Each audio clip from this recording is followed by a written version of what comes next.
교회 앞 모든 시선이 순애에게 집중되자 78세 할머니의 손이 떨리기 시작했습니다. 맨날 헌금함 청소하는 건 순애 집사님 아닌가요? 속삭임이 교회를 휩쓸었죠. 그때 며느리 영숙이 일어나 큰 소리로 외쳤습니다. 아무리 신앙이 깊어도 사람은 돈 앞에선 어떻게 변할지 모르는 거예요. 순애는 머리가 하얘지며 눈물이 맺혀왔습니다. 영수가 너까지 왜 그런 말을. 평생을 바친 교회에서 도둑 취급을 받는 순간 순애의 세상이 무너져 내렸습니다. 사연이 곧 시작됩니다. 아직 구독을 안 하셨다면 무료이니 꼭 구독과 좋아요 버튼을 꼭 눌러주시길 바랍니다. 사연을 만드는데 큰 힘이 됩니다. 그럼 오늘 사연도 즐겁게 시청해주세요. 새벽 5시 시골 마을에 첫 닭 울음소리가 울려 퍼지는 시간입니다. 이때면 어김없이 일어나는 분이 계시죠. 바로 순애 할머니입니다. 올해 78살인 순애는 무릎이 아픈 몸을 일으켜 세워 조용히 방을 나섭니다. 옆방에서 자고 있는 손자 준호를 깨우지 않으려고 발소리도 조심스럽게 내딛죠. 오늘도 하나님께서 새로운 하루를 주셨구나. 순애는 마음속으로 감사 기도를 드리며 낡은 한복 저고리를 꺼내 입습니다. 거울 앞에서 머리를 단정히 빗어 넘기는 모습을 보면 비록 주름은 깊어졌지만 여전히 품격 있는 할머니의 모습이 느껴집니다. 손자 준호가 아직 꿈속에서 헤매고 있을 시간, 순애는 이미 교회로 향하는 언덕길을 오르고 있었습니다. 집사님, 오늘도 이렇게 일찍 오셨네요. 교회 문을 열어주는 목사님의 따뜻한 인사가 순애의 하루를 시작합니다. 순애는 고개를 살짝 숙이며 웃음을 보입니다. 목사님도 고생이 많으십니다. 제가 헌금함이나 정리하고 있을게요. 항상 감사합니다, 집사님. 순애는 이미 30년 넘게 이 교회를 다니며 신앙심 깊은 집사로 모든 교인들의 존경을 받아왔습니다. 헌금함 정리, 예배당 청소, 화단 가꾸기까지 교회 일이라면 마다하지 않는 순애의 모습을 보며 사람들은 항상 순애 집사님 같은 분이 계시니 우리 교회가 복받는다고 말하곤 했죠. 하지만 집에 돌아와서는 다른 풍경이 펼쳐집니다. 며느리 영숙이 설거지를 하다 말고 돌아서며 차가운 시선을 보냅니다. 또 교회 다녀오셨어요? 아침부터 저녁까지 교회만 쫓아다니시네요. 영수가 그래도 믿음 생활은 해야지. 믿음 생활이요? 돈도 못 벌면서 교회만 쫓아다니면 뭐해요? 준호 학비는 누가 되는데요? 영숙의 말에 순애는 가슴이 답답해집니다. 아들을 일찍 잃고 홀로 된 며느리의 마음도 이해하지만 이런 식으로 핀잔을 들을 때마다 마음이 아픕니다. 순애는 대답 대신 조용히 방으로 들어가 무릎을 꿇고 기도합니다. 하나님, 영숙이도 힘든 거 알고 있습니다. 그래도 하나님 앞에서 정직하게 살아온 인생인데 왜 이렇게 서러운지 모르겠어요. 그때 문이 살짝 열리더니 고등학생인 손자 준호가 들어옵니다. 할머니, 괜찮으세요? 괜찮다, 괜찮아. 우리 준호만 잘 자라주면 할미는 그걸로 족하다. 순애는 준호의 머리를 쓰다듬으며 미소를 지어 보입니다. 비록 며느리와의 관계는 서먹하지만 이 아이만큼은 할머니를 진심으로 사랑해주고 있다는 걸 알고 있었죠. 준호 역시 할머니의 깊은 신앙심과 인자한 마음을 누구보다 잘 알고 있었습니다. 할머니는 우리 동네에서 제일 착한 사람이에요. 엄마도 나중엔 알게 될 거예요. 그런 준호의 말에 순애는 눈시울이 뜨거워집니다. 이런 손자가 있기에 모든 어려움을 견딜 수 있었던 거죠. 순애는 마음속으로 다짐합니다. 이 아이만큼은 바른 길로 키워내야 한다. 그게 하나님 앞에서 내가 해야 할 마지막 사명이다. 다음 날도 그 다음 날도 순애의 하루는 똑같이 흘러갑니다. 새벽 기도, 헌금함 정리, 예배당 청소. 그리고 집에 돌아와서는 며느리의 차가운 시선과 핀잔을 견뎌내는 일상이 반복되죠. 하지만 순애는 흔들리지 않습니다. 하나님 앞에서 정직한 삶을 살아온 자신에게 대한 확신이 있었기 때문입니다. 그런데 이런 평온한 일상이 곧 무너질 줄 누가 알았겠습니까? 그런데 운명이란 참 알 수 없는 것입니다. 순애가 그토록 평범하고 평온한 하루를 보내고 있던 어느 화요일 아침, 교회에 예상치 못한 일이 벌어집니다. 이게 대체 어떻게 된 일입니까? 목사님의 당황한 목소리가 교회 사무실에서 들려옵니다. 순애는 평소처럼 헝금함을 정리하려고 했는데 목사님이 금고 앞에서 얼굴이 하얗게 질린 채 서 있는 모습을 보게 됩니다. 목사님, 무슨 일이세요? 집사님, 이거 참 큰일 났습니다. 어제 주일 예배 헌금이 모자랍니다. 목사님은 떨리는 손으로 장부를 펼쳐 보입니다. 어제 집계한 헌금 총액과 실제 금고에 들어있는 돈의 액수가 맞지 않는다는 얘기였죠. 정확히 100만 원이 사라진 상태였습니다. 아무래도 누군가 헌금을 가져간 것 같습니다. 이런 일이 우리 교회에서 일어날 줄이야. 목사님의 말에 순애는 가슴이 철렁 내려앉습니다.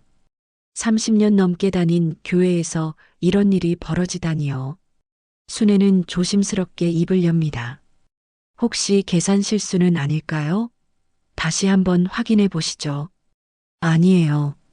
벌써 세 번째 확인해 봤는데 분명히 100만 원이 모자랍니다. 이거 정말 심각한 문제예요. 소식은 순식간에 교회 전체로 퍼져나갔습니다. 주일날까지 기다릴 수도 없었죠.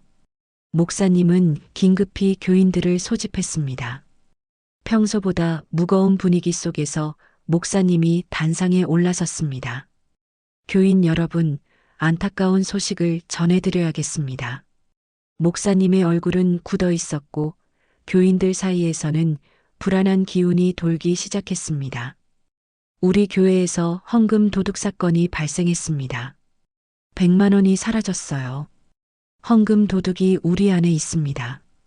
교회 안이 순간 정적에 휩싸입니다. 사람들은 서로의 얼굴을 돌아보며 당황한 기색을 감추지 못했죠. 그때 뒷자리에서 누군가의 속삭임이 들려왔습니다.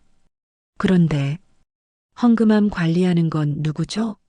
맨날 헌금함 청소하고 정리하는 건 순애 집사님 아닌가요? 그 말이 떨어지자마자 교회 안의 모든 시선이 순애에게 집중됩니다. 순애는 갑자기 쏟아지는 시선들에 어찌할 바를 모르겠습니다. 가슴이 두근거리고 입술이 바짝 말라왔죠.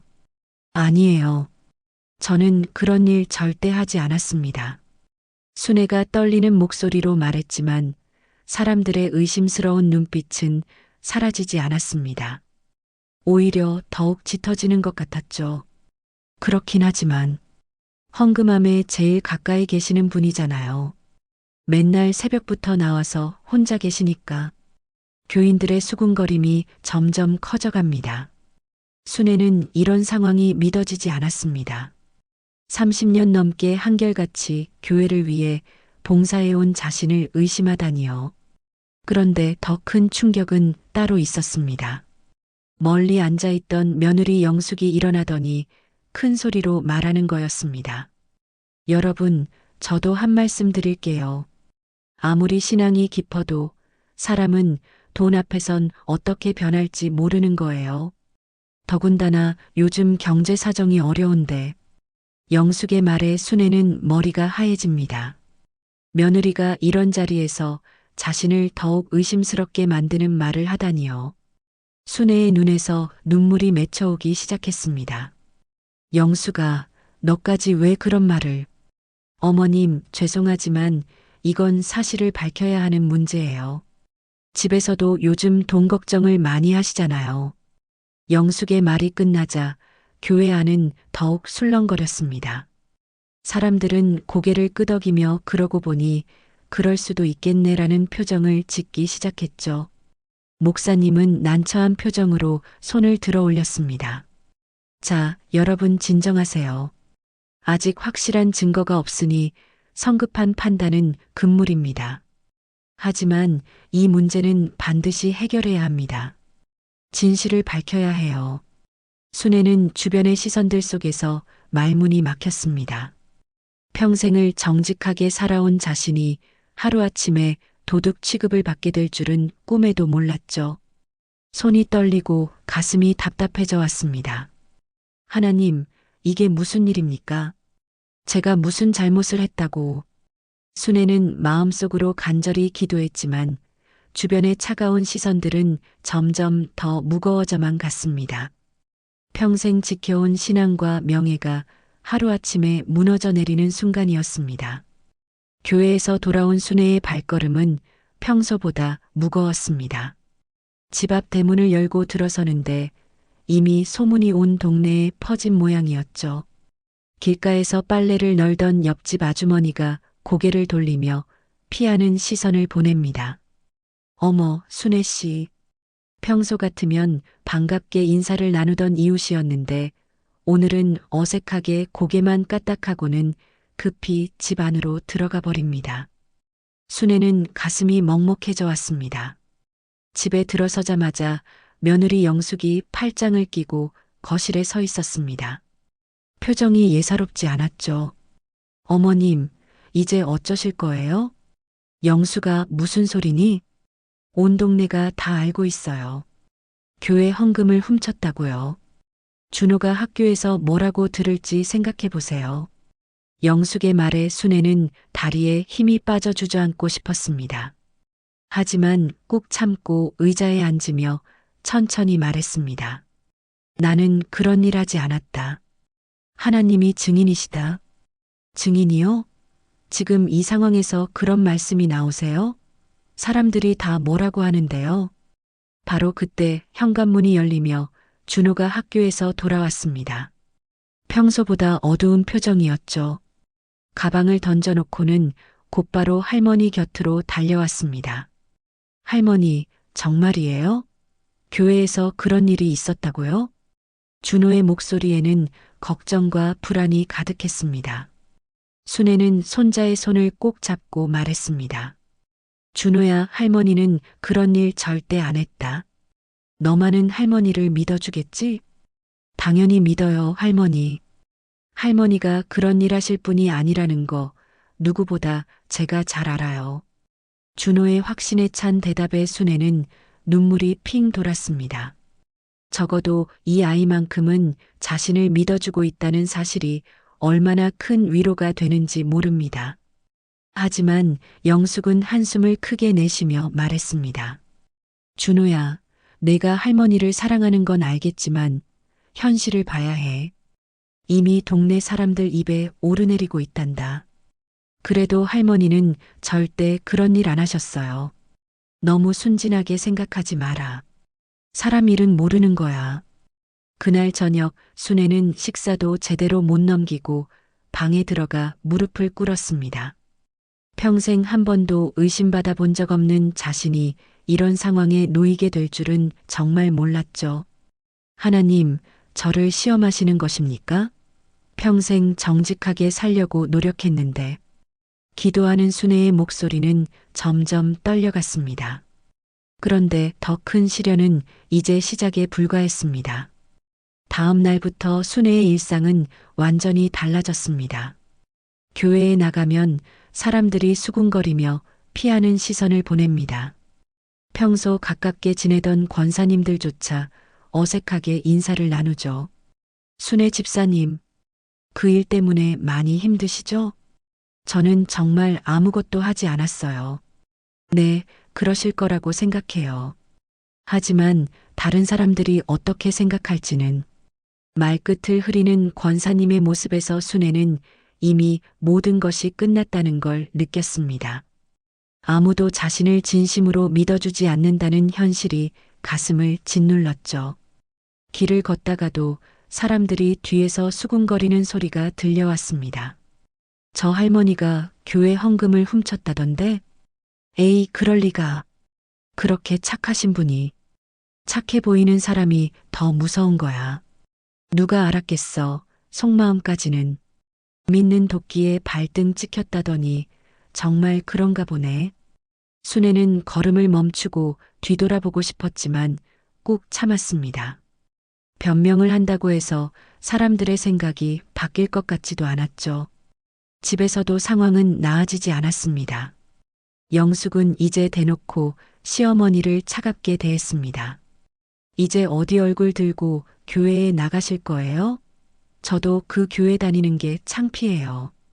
영수가 정말 나는 아무것도 하지 않았다. 그건 어머님 말씀이고 사람들은 어떻게 생각하겠어요? 준호까지 학교에서 뭐라고 들을 텐데. 영숙의 말에 순애는 더 이상 할 말이 없었습니다. 정말로 손자까지 피해를 보게 될까봐 걱정이 앞섰죠. 그날 밤 준호가 할머니 방으로 조용히 들어왔습니다. 할머니, 괜찮으세요? 준호야. 할머니 때문에 너까지 힘들어지는구나. 아니에요, 할머니. 저는 할머니를 믿어요. 그리고 꼭 진실을 밝혀낼 거예요. 준호의 단호한 목소리에 순애는 가슴이 뜨거워졌습니다. 온 세상이 등을 돌려도 이 아이만큼은 자신을 믿어주고 있다는 사실이 얼마나 고마운지 모릅니다. 고마워, 준호야. 하지만 이미 사람들 마음은 정해진 것 같다. 할머니는 이제 어떻게 해야 할지 모르겠어. 순애의 목소리는 점점 작아져 갔습니다. 평생을 바쳐 섬겨온 교회에서 그리고 살아온 동네에서 도둑 취급을 받게 된 현실이 너무나 가혹했죠. 하지만 이것은 시작에 불과했습니다. 앞으로 순애에게 닥칠 시련은 상상을 초월할 정도로 혹독할 테니까요. 사흘이 지났지만 상황은 나아지기는커녕 더욱 악화되기만 했습니다. 순애는 평소처럼 새벽 기도를 드리러 교회에 나갔지만 이제는 사람들의 시선이 따갑게 느껴졌죠. 예배당 뒷자리에 조용히 앉아 기도를 드리는데 앞자리 권사님들이 작은 목소리로 대화하는 소리가 들려왔습니다. 이렇게 뻔뻔하게 나오다니 정말 모르겠어요. 그래도 집사님이셨는데. 순애는 귀를 막고 싶었지만 어쩔 수 없었습니다. 기도에 집중하려고 해도 자꾸 주변의 웅성거림이 신경 쓰였죠. 예배가 끝난 후 목사님이 순애를 따로 불렀습니다. 사무실에는 장로님들도 함께 자리하고 있었습니다. 분위기가 심상치 않았죠. 순애 집사님 앉으세요. 목사님의 표정은 평소와 달리 굳어 있었습니다. 김 장로님이 무거운 목소리로 입을 열었습니다. 집사님, 이 문제가 계속 이런 식으로 가면 교회 전체가 시끄러워집니다. 어떻게 하면 좋겠습니까? 순애는 떨리는 목소리로 대답했습니다. 장로님, 저는 정말 아무것도 하지 않았습니다. 하나님 앞에 맹세드릴 수 있어요. 그러시다면 잠시 봉사에서 물러나시는 게 어떨까요? 교인들이 계속 의심의 눈초리로 보고 있으니. 박 장로님이 조심스럽게 말을 꺼냅니다. 순애는 가슴이 무너져 내리는 것 같았습니다. 그럼 저보고 교회를 나가라는 말씀이신가요? 그런 건 아니고요. 당분간만 봉사는 쉬시고 이 일이 정리될 때까지. 언제까지입니까? 제가 언제까지 이런 누명을 쓰고 살아야 합니까? 순애의 목소리가 떨렸습니다. 30년 넘게 한결같이 섬겨온 교회에서 이런 대우를 받게 될 줄은 꿈에도 몰랐죠. 목사님이 난처한 표정으로 말했습니다. 집사님 마음도 이해합니다만 지금 교회 분위기가 진실이 밝혀질 때까지 잠시만 참아주세요. 결국 순애는 사실상 교회에서 추방당하는 신세가 되었습니다. 평생의 터전이었던 교회를 등지고 나오는 순애의 뒷모습은 말할 수 없이 쓸쓸했죠. 집으로 돌아오는 길에 마주친 이웃들은 모두 고개를 돌리거나 급히 자리를 피했습니다. 평생을 함께 살아온 동네 사람들이 하루아침에 자신을 피하는 모습을 보며 순애는 세상의 무정함을 절실히 느꼈습니다. 이웃사촌이라더니 이럴 때 보니 모두 남이구나. 집에 도착하자 영숙이 짐을 정리하고 있었습니다. 순애가 놀라며 물었죠. 영숙아, 이게 무슨 일이니? 준호랑 저는 잠시 친정에 가 있을게요. 이런 상황에서 같이 있으면 준호까지 피해를 봐요. 영숙아, 제발 그러지 마라. 준호만큼은. 어머님, 죄송해요. 하지만 제 아이 앞날을 생각해야 해요. 영숙은 냉정하게 말을 자르고는 짐을 들고 나가려 했습니다. 그때 준호가 방에서 뛰어나왔죠. 엄마, 저는 안 가요. 할머니 혼자 두고 갈 수 없어요. 준호야, 엄마 말 들어라. 싫어요. 할머니는 아무 잘못도 안 하셨는데 왜 혼자 고생하게 해요? 준호는 울먹이며 할머니 곁에 서서 영숙을 똑바로 바라봤습니다. 영숙은 잠시 망설이더니 결국 혼자서만 집을 나갔습니다. 준호야, 엄마 따라가거라. 할머니는 괜찮다. 안 돼요, 할머니. 저는 할머니와 함께 있을 거예요. 그리고 꼭 진실을 밝혀낼 거예요. 준호의 눈에는 결의가 서려 있었습니다. 비록 고등학생에 불과하지만 할머니를 지켜야겠다는 마음만큼은 누구보다 확고했죠. 그날 밤 순애는 잠을 이룰 수 없었습니다. 창밖으로 보이는 교회 십자가 불빛을 바라보며 한숨을 내쉬었습니다. 하나님, 정말 억울합니다. 평생 정직하게 살아왔는데 왜 이런 일이? 순애의 눈에서 눈물이 주르륵 흘러내렸습니다. 하지만 옆방에서 자고 있는 손자를 생각하면 포기할 수 없었죠. 이 아이만큼은 바르게 키워내야 한다는 마지막 사명감이 순애를 붙잡고 있었습니다. 다음 날 아침 순애는 평소처럼 일어났지만 교회에 나가지 못했습니다. 사람들의 시선이 너무 부담스러웠거든요. 대신 집에서 혼자 기도를 드렸습니다. 하나님, 이 시련을 견딜 힘을 주세요. 그리고 언젠가는 진실이 밝혀지기를. 하지만 순애 자신도 모르고 있었습니다. 진짜 범인이 바로 곁에 있다는 사실을, 그리고 그 진실이 밝혀질 때의 충격이 얼마나 클지를 말입니다. 일주일이 지나자 순애의 몸과 마음은 급격히 무너져 내리기 시작했습니다. 평생 규칙적으로 지켜온 새벽 기도도 집에서 혼자 드려야 했고, 교회 봉사도 할 수 없게 되었죠. 무엇보다 사람들의 차가운 시선과 수군거림이 순애의 정신을 짓눌렀습니다. 할머니, 아침 드세요. 준호가 정성스럽게 차려온 식사를 보며 순애는 미안한 마음뿐이었습니다. 고등학생인 손자가 할머니를 챙겨야 하는 상황이 되었으니까요. 준호야, 할머니 때문에 넌 고생만 하는구나. 그런 말씀 마세요. 전 할머니랑 함께 있는 게 좋아요. 준호는 밝게 웃어 보였지만 순애는 아이의 얼굴에서 피로함을 느낄 수 있었습니다. 학교에서도 분명 힘든 일들이 있을 텐데 집에 와서까지 할머니를 돌봐야 하니 얼마나 힘들겠습니까? 그날 오후 순애는 갑자기 어지러움을 느꼈습니다. 며칠째 제대로 잠도 못 자고 밥도 넘기지 못해서 몸이 약해진 것 같았죠. 하지만 참고 견뎠습니다. 준호가 학교에서 돌아올 시간까지는 버텨야 했거든요. 할머니, 현관문이 열리며 준호가 급하게 뛰어들어왔습니다. 학교에서 무슨 일이 있었는지 표정이 좋지 않았죠. 준호야, 어떻게 된 거니? 얼굴이 왜 그러니? 할머니, 학교에서 애들이 뭐라고 하는지 아세요? 준호의 목소리가 떨렸습니다. 순애는 가슴이 철렁 내려앉았죠. 뭐라고 하는데? 할머니가 교회 돈을 훔쳤다고. 도둑 할머니라고. 준호는 주먹을 꽉 쥐며 울먹였습니다. 순애는 손자의 어깨를 감싸 안으며 눈물을 흘렸습니다. 미안하다, 준호야. 할머니 때문에 내가 이런 소리까지 들어야 하는구나. 할머니 잘못이 아니에요. 사람들이 잘못 생각하는 거예요. 그런데 그때였습니다. 순애가 갑자기요? 하는 소리를 내며 비틀거렸습니다. 눈앞이 흐려지고 몸에 힘이 빠져나가는 것 같았죠.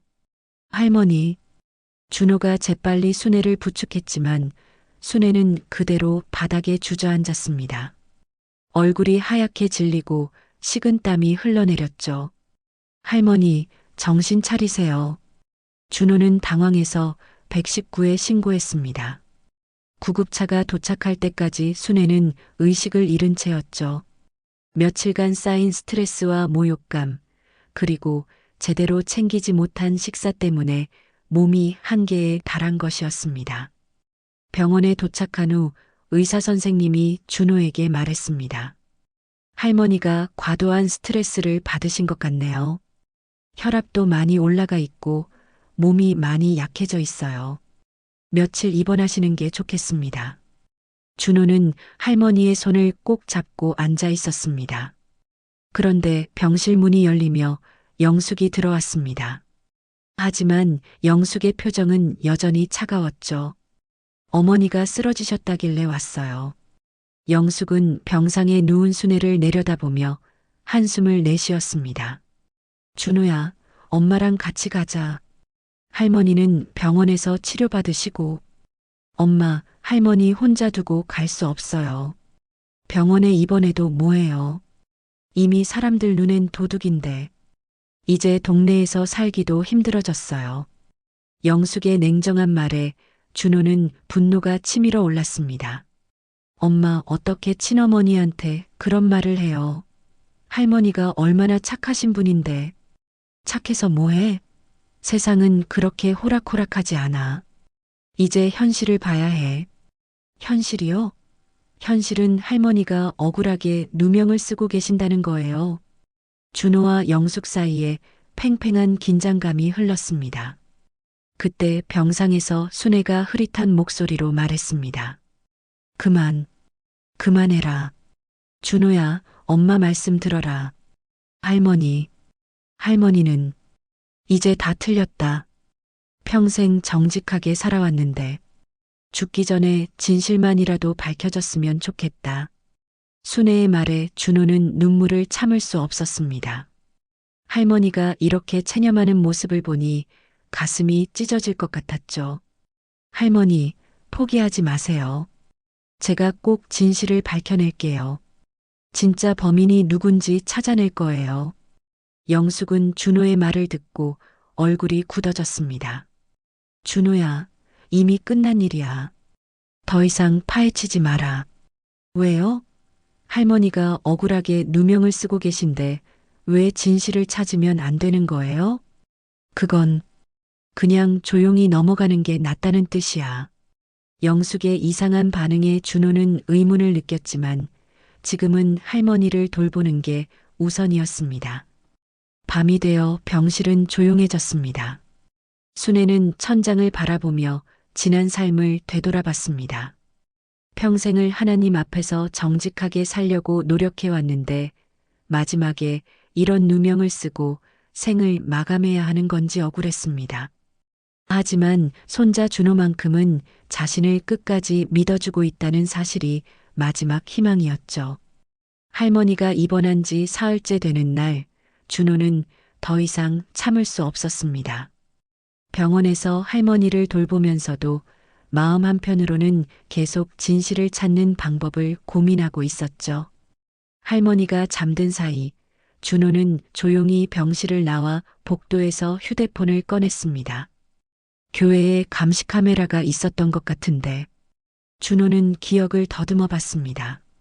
작년에 교회에서 도난 사건이 있었을 때 새로 설치했던 감시 카메라 말입니다.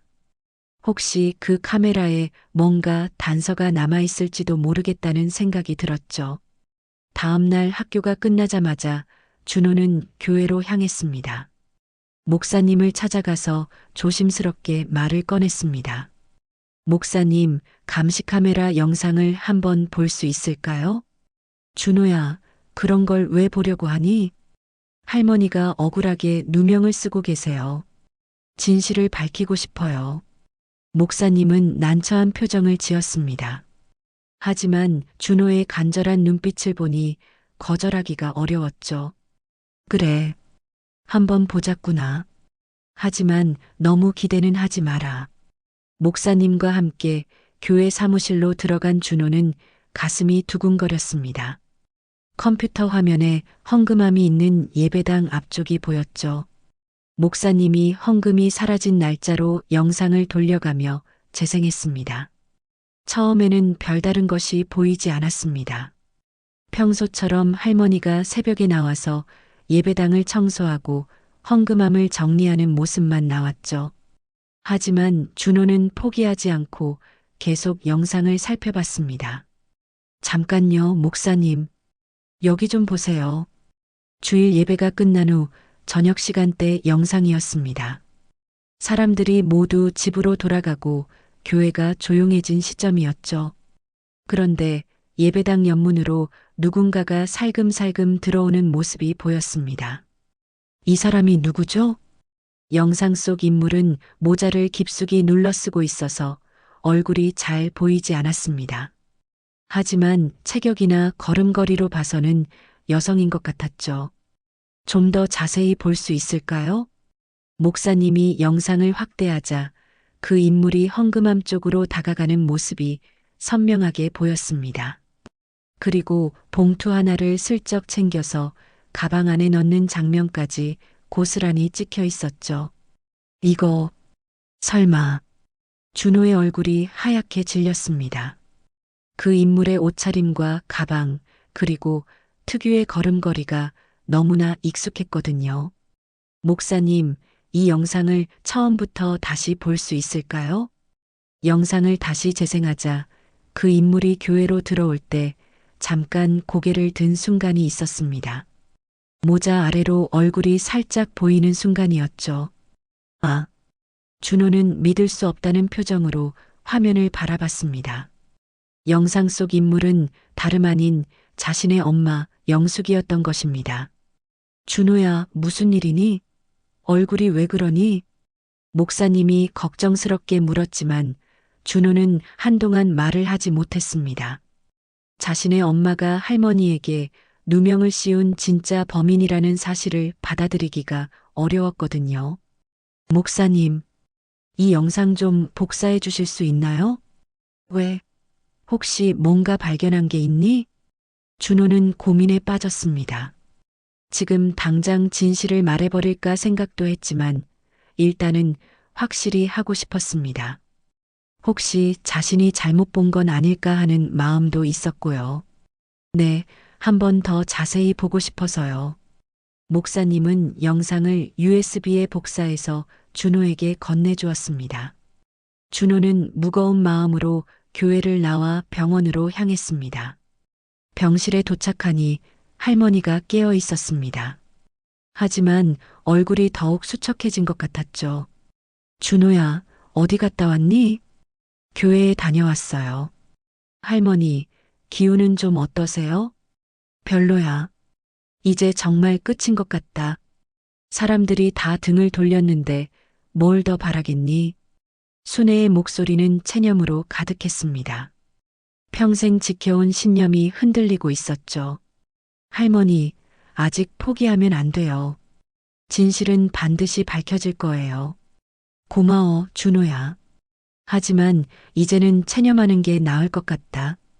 할머니가 평생 하나님 앞에서 떳떳하게 살았다는 것만 너라도 알아줬으면 좋겠어. 순애는 손자의 손을 꼭 잡으며 눈물을 흘렸습니다. 준호는 가슴이 찢어질 것 같았습니다. 진짜 범인을 찾았지만 그것이 자신의 엄마라는 사실이 너무나 괴로웠거든요. 할머니, 만약에 진짜 범인이 나타난다면 어떻게 하실 거예요? 그런 일이 있다면야. 하나님께 감사드리겠지. 하지만 이제는 그런 기대도 하지 않는다. 순애의 말을 들으며 준호는 마음을 굳혔습니다. 아무리 자신의 엄마라고 해도 할머니가 이렇게 억울하게 고생하는 걸 그냥 두고 볼 수는 없었습니다. 할머니, 저를 믿어주세요. 꼭 진실을 밝혀낼게요. 준호의 눈에는 결의가 서려 있었습니다. 이제 정말 큰 결단을 내려야 할 때가 온 것입니다. 이틀 동안 준호는 밤잠을 설쳤습니다. 엄마가 진짜 범인이라는 충격적인 사실을 어떻게 받아들여야 할지, 그리고 이 진실을 어떻게 밝혀야 할지 고민이 끝이 없었죠.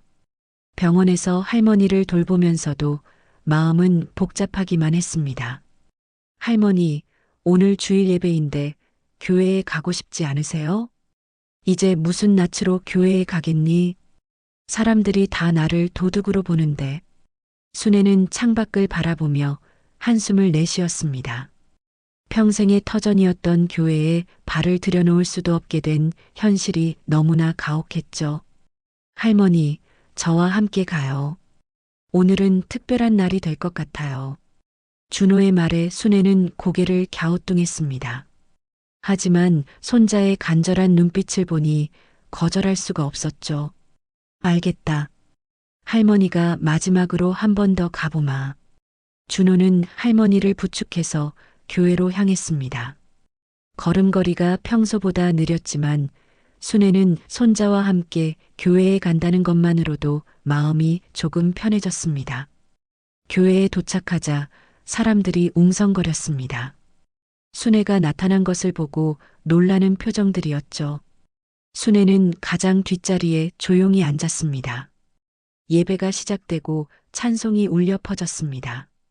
순애는 눈을 감고 마음속으로 기도했습니다. 하나님, 이것이 마지막 예배가 될 것 같습니다. 그동안 감사했습니다. 찬송이 끝나고 목사님이 단상에서 설교를 시작하려는 순간이었습니다. 갑자기 준호가 자리에서 일어났습니다. 잠깐만요. 교회 안이 술렁거렸습니다. 준호가 무대 쪽으로 걸어가는 모습을 보며 사람들은 수군거렸죠. 저 애가 뭘 하려는 거지? 목사님도 당황한 표정으로 준호를 바라봤습니다. 준호야, 무슨 일이니? 목사님, 그리고 교인 여러분, 저에게 할 말이 있습니다. 준호는 떨리는 손으로 USB를 꺼내 들었습니다. 순애는 가슴이 두근거렸습니다. 손자가 무슨 일을 벌일지 예감이 들었거든요. 헌금 도둑은 할머니가 아닙니다. 제가 증거를 찾았어요. 교회 안이 순간 정적에 휩싸였습니다. 사람들은 서로 얼굴을 바라보며 당황했죠. 준호야, 무슨 소리니? 목사님이 조심스럽게 물었습니다. 준호는 심호흡을 하고 말했습니다. 감시 카메라에서 진짜 범인을 봤습니다. 지금 보여드릴게요. 준호가 USB를 컴퓨터에 연결하자 대형 스크린에 교회 내부 영상이 나타났습니다. 사람들은 모두 화면에 집중했죠. 영상에서 할머니가 새벽에 청소하는 모습이 나왔습니다. 하지만 헌금을 가져가는 장면은 없었죠. 대신 저녁 시간대에 다른 인물이 나타났습니다. 저기 보세요. 주일 예배가 끝나고 사람들이 다 간 후에 누군가 들어옵니다. 화면 속에서 모자를 깊숙이 쓴 여성이 조심스럽게 예배당으로 들어오는 모습이 보였습니다. 그리고 헌금함 근처에서 서성이더니 봉투를 꺼내 가방에 넣는 장면이 선명하게 나타났죠. 누구지? 얼굴이 안 보이네. 사람들이 웅성거렸습니다. 그때 준호가 영상을 되감아서 그 인물이 잠깐 고개를 든 순간을 포착했습니다. 자, 여기 보세요. 얼굴이 보입니다. 화면이 확대되자 모든 사람들이 숨을 죽였습니다. 영상 속 인물은 다름 아닌 영숙이었던 것입니다. 저 사람, 영숙 씨 아닌가? 순애 집사님 며느리잖아. 교회 안이 순식간에 소란스러워졌습니다. 사람들은 믿을 수 없다는 표정으로 화면을 바라봤죠. 그때 교회 뒤쪽 문이 열리며 영숙이 들어왔습니다. 예배 시간에 늦었다며 조용히 들어온 것인데 곧바로 자신의 모습이 화면에 나오는 것을 보게 되었죠. 저게 뭐예요? 영숙의 얼굴이 하얗게 질렸습니다. 모든 사람들의 시선이 영숙에게 집중되었죠. 영숙 씨, 이게 무슨 일입니까? 목사님이 엄중한 목소리로 물었습니다. 영숙은 입술을 떨며 아무 말도 하지 못했습니다. 준호는 마이크를 잡고 떨리는 목소리로 말했습니다. 저도 정말 믿고 싶지 않았어요. 하지만 증거가 여기 있습니다. 할머니를 도둑으로 몰아간 진짜 범인은 제 엄마입니다. 준호의 말이 끝나자 교회 안은 충격과 정적으로 가득 찼습니다. 영숙은 더 이상 버티지 못하고 그 자리에서 무릎을 꿇었습니다. 죄송합니다. 정말 죄송합니다. 영숙의 고백에 사람들은 경악했습니다. 그동안 순애를 의심했던 자신들이 부끄러워졌죠. 순애는 믿을 수 없다는 표정으로 며느리를 바라봤습니다. 교회 안의 정적은 영원히 계속될 것만 같았습니다. 무릎을 꿇고 있는 영숙을 바라보며 사람들은 아직도 믿을 수 없다는 표정이었죠. 그때 영숙이 떨리는 목소리로 입을 열었습니다. 저도 순간 욕심이었어요. 준호 학비가 부족했고 생활이 너무 힘들었거든요.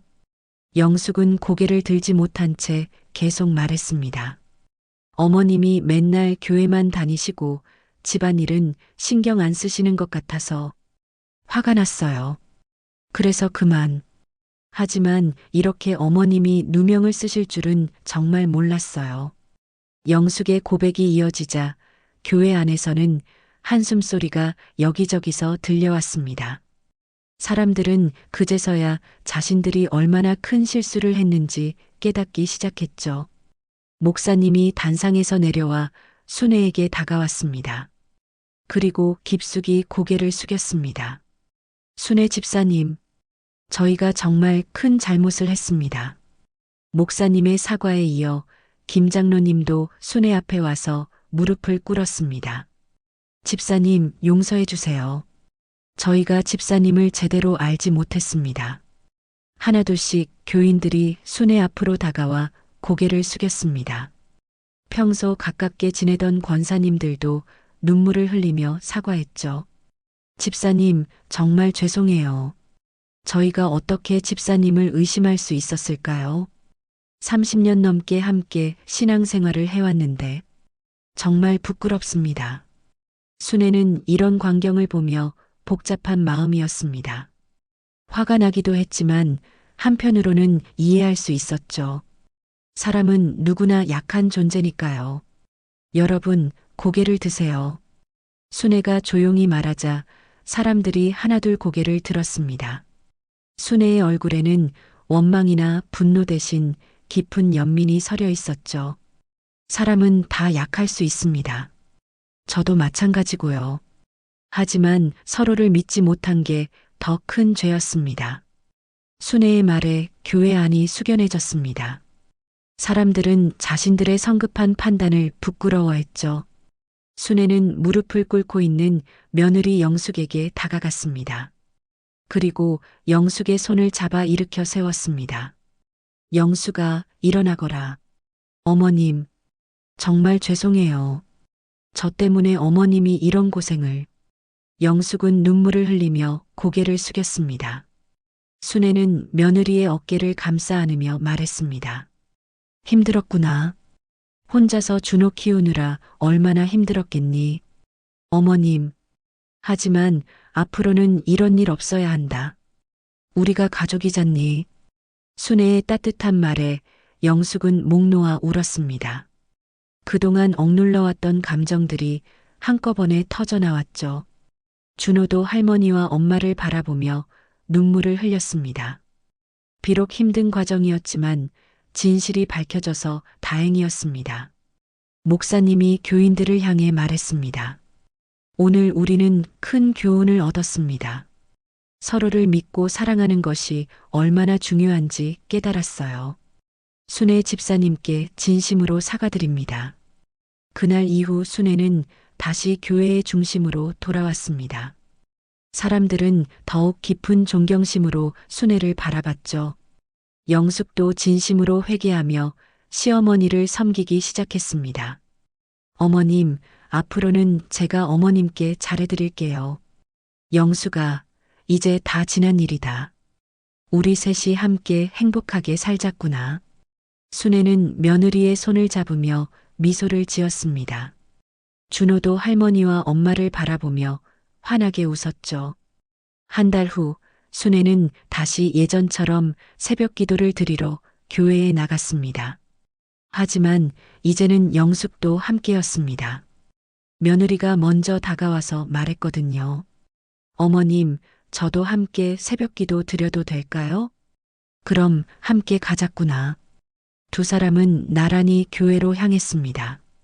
아침 햇살이 따뜻하게 비추는 길을 걸으며 순애는 마음속으로 기도했습니다. 하나님 감사합니다.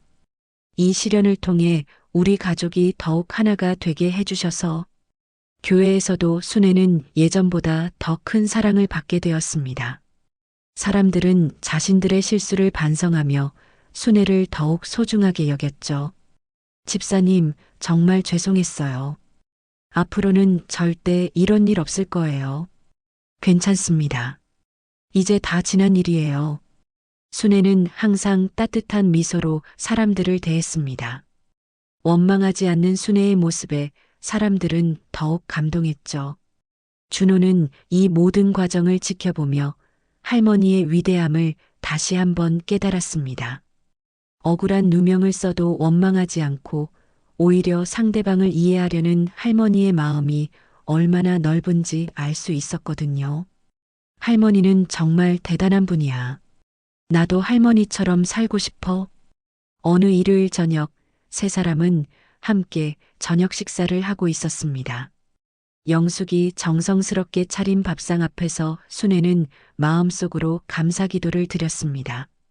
하나님, 이 아이가 진실을 지켜준 덕분에 제가 살아있습니다. 그리고 우리 가족이 다시 하나가 되었습니다. 정말 감사합니다. 창밖으로 보이는 교회 십자가에 석양이 물들어가고 있었습니다. 순애는 평온한 미소를 지으며 손자와 며느리를 바라봤습니다. 비록 힘든 시간이었지만 결국 진실이 승리했고 가족이 다시 하나가 되었습니다.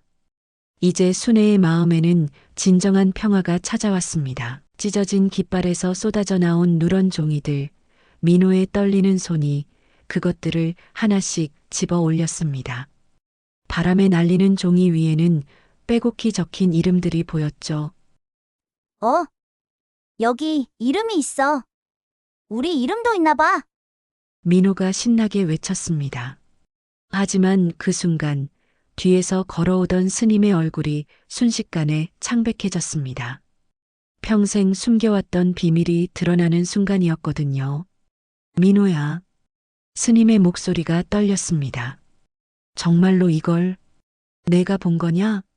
그날 이후 아이들 사이로 이상한 소문이 퍼져나가기 시작했습니다. 스님이 뭔가 숨기고 있는 것 같아. 의심의 눈빛들이 평온했던 고아원 곳곳을 파고들었죠. 그렇게 평화롭던 일상에 균열이 생기기 시작했습니다. 하지만 이것은 시작에 불과했습니다. 수십 년간 감춰져 온 진실이 세상에 드러나기까지의 긴 여정이 이제 막 시작된 것이었거든요. 이제 곧 사연이 시작합니다. 여러분 구독과 좋아요는 눌러주셨나요? 꼭 구독과 좋아요를 눌러주세요. 사연 채널을 운영하는 큰 힘이 됩니다. 부산 변두리 끝자락에 자리한 오래된 고아원은 세월의 무게를 고스란히 담고 있었습니다. 붉은 벽돌로 지어진 낡은 건물 위로 아침 햇살이 스며들면 어김없이 목탁 소리가 울려 퍼집니다. 탁탁탁 새벽 5시 반이면 시작되는 예불 시간이었죠. 원장 스님은 올해로 68이 되었습니다. 이곳에서만 40여 년을 보낸 셈이죠. 회색빛 승복을 단정히 입고 법당으로 향하는 발걸음은 여전히 단단했습니다. 무릎이 아파도 허리가 굽어가도 하루도 빼먹지 않는 새벽 정진이었습니다. 나무 아미타불, 나무 아미타불. 낮은 연불 소리가 고아원 전체를 감쌉니다. 아이들은 아직 꿈나라에 있지만 스님의 기도는 이미 하루를 열고 있었죠. 법당 안부처님 앞에 무릎을 꿇고 앉은 스님의 얼굴에는 깊은 주름이 패어 있었습니다. 세월만큼이나 깊은 근심의 흔적이었죠. 오늘도 아이들이 건강하게 자라게 해주십시오. 스님의 기도는 항상 아이들로 시작되었습니다. 자신을 위한 기도는 없었죠. 오직 이곳에 머무는 20명의 아이들이 전부였습니다. 예불을 마치고 나온 스님은 고아원 마당을 천천히 걸었습니다. 좁은 운동장 한쪽에는 녹슨 철봉이 서 있고 다른 쪽에는 오래된 미끄럼틀이 있었죠. 페인트는 벗겨지고 곳곳이 부식되었지만 여전히 아이들에게는 소중한 놀이터였습니다. 마당 한복판에 서 있는 낡은 나무 기둥이 스님의 시선을 붙잡습니다. 그 기둥 위에는 바랜 깃발 하나가 바람에 흔들리고 있었죠. 한때는 선명했을 파란색이 이제는 회색빛으로 변해버린 깃발이었습니다. 스님은 그 깃발을 바라보며 깊은 한숨을 내쉬었습니다. 아침이네요, 스님. 부엌에서 일하는 자원봉사자 이모가 인사를 건넵니다. 고생이 많으시네요. 스님이 합장하며 답례했습니다. 곧 아이들이 깨어날 시간이었죠. 하나둘 잠에서 깬 아이들이 세수를 하고 아침 식사 준비에 들어갑니다. 6살부터 16살까지 나이도 성격도 제각각인 아이들이지만 모두 한 가족이었습니다. 밥 먹자. 가장 어린 민호가 큰 소리로 외칩니다.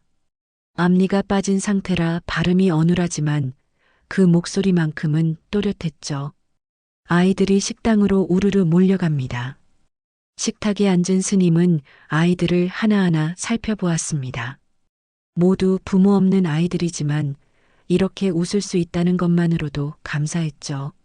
하지만 마음 한구석에는 늘 무거운 죄책감이 자리하고 있었습니다. 이 아이들의 부모는 모두 어디로 간 걸까? 스님은 속으로 되뇌었습니다. 나는 단지 지켜주는 존재일 뿐이야.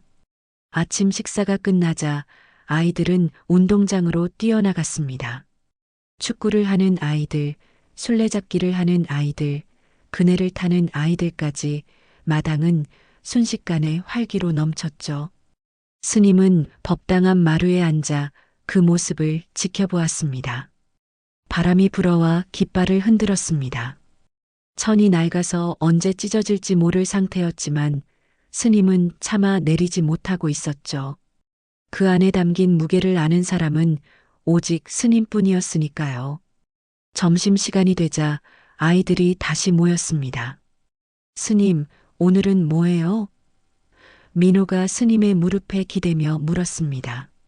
오늘은 책을 읽어주마. 스님이 민호의 머리를 쓰다듬으며 답했습니다. 저녁이 되자 고아원은 조용해졌습니다. 아이들은 모두 잠자리에 들었고 스님 혼자만이 마당을 거닐고 있었죠. 밤하늘의 별들이 깃발을 비추고 있었습니다. 스님은 다시 한번 그 깃발을 올려다보며 중얼거렸습니다. 언제까지 이렇게 숨겨둘 수 있을까? 다음 날 아침 고아원에는 평상시보다 더 활기찬 웃음소리가 울려 퍼졌습니다. 아이들이 운동장으로 뛰어나가자마자 술래잡기가 시작되었죠. 가장 어린 민호가 술래가 되어 형들과 누나들을 쫓아다니고 있었습니다. 잡았다. 민호가 큰 소리로 외치며 한 아이의 등을 탁 쳤습니다. 하지만 그 아이는 이미 도망간 뒤였죠. 민호는 혼자서 헉헉거리며 숨을 몰아쉬고 있었습니다. 민호야, 너무 빨리 뛰지 마. 12살 수진이가 민호에게 다가와 등을 토닥여 주었습니다. 누나, 나 빨라. 민호가 자랑스럽게 대답했습니다. 앞니가 빠진 채로 웃는 모습이 너무나 사랑스러웠죠. 그때였습니다.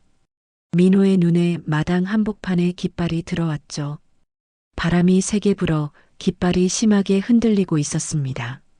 민호는 깃발이 마치 자신을 부르는 것 같다고 생각했습니다. 저거 뭐야?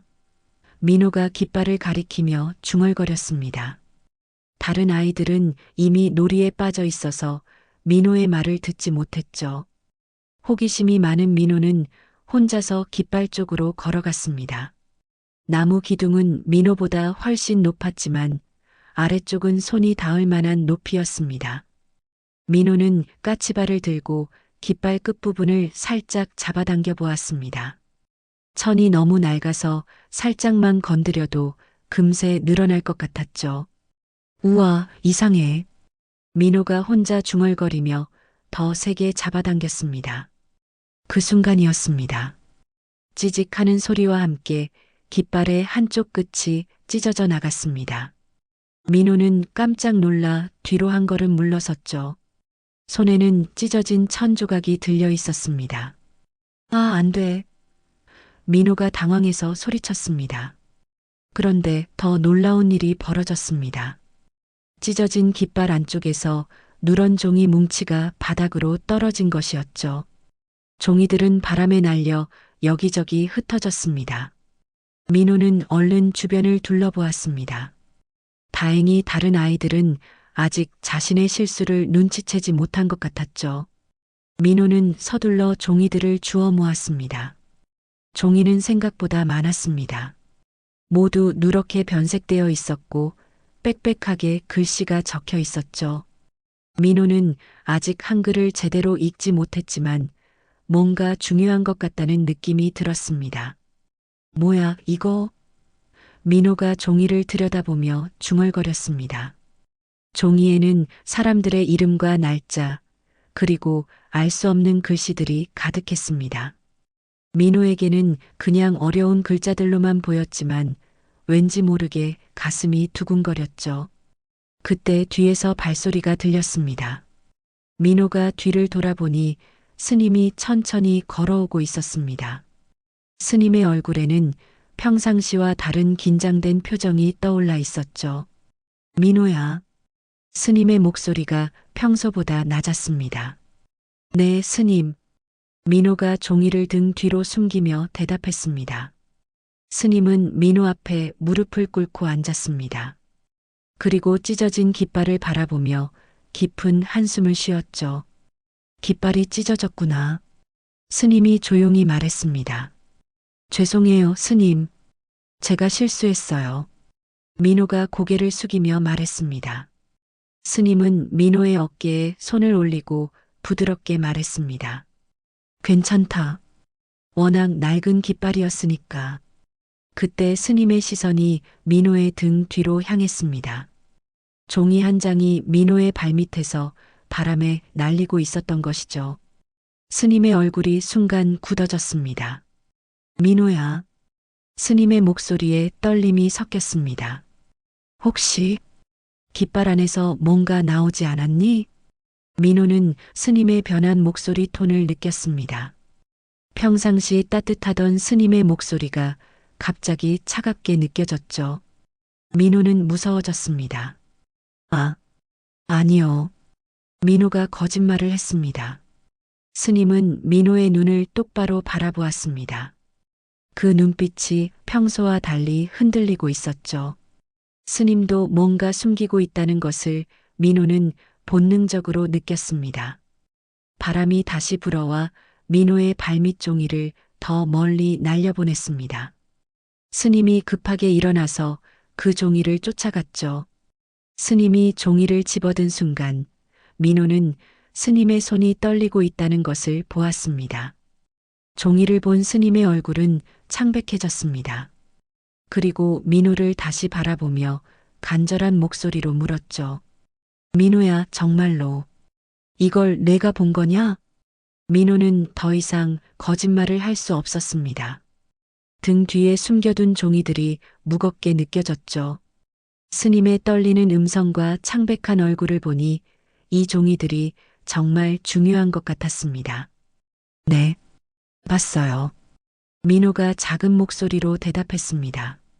스님은 눈을 감고 깊게 숨을 들이마셨습니다. 오랫동안 감춰두었던 비밀이 드러나는 순간이었죠. 스님과 민호 사이에 무거운 침묵이 흘렀습니다. 운동장 한쪽에서는 여전히 아이들의 웃음소리가 들려왔지만 둘 사이의 공기는 얼어붙은 듯 했죠. 스님은 손에 든 종이를 바라보며 깊은 고민에 빠져 있었습니다.